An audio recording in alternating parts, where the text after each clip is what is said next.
have I have a section in my book where I talk about breaking the faceless wall of anonymity, and it's about naming people in power. I think that's really important. If you're going to try and hold power to account, I think there are two main things that you need to get. You need to focus on identity and money. So identity is about putting a face to the name. There's a really good website I can point you to. It's this Nigerian expat who lives in New York, and it's called Sahara News.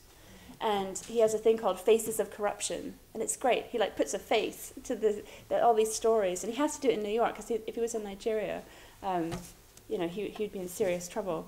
So he writes this newspaper, and it's got the face of somebody in power or running a corporation just full of corruption, and he just lists all of the graft that's happening, and he's got their face, and that's so important. And this is the most difficult thing I find in public services here, is just putting a face or a name to the power structure.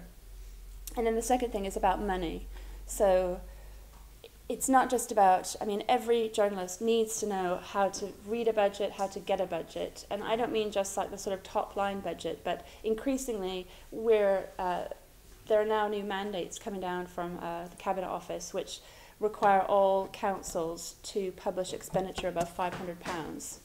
And there's a list on the Department of Communities, what's it called? Communities and Local Government, yeah. They've got a list, if you look under transparency, local government expenditure, they've got a list of all the councils which have that already online, but they all must have it online by January 2011.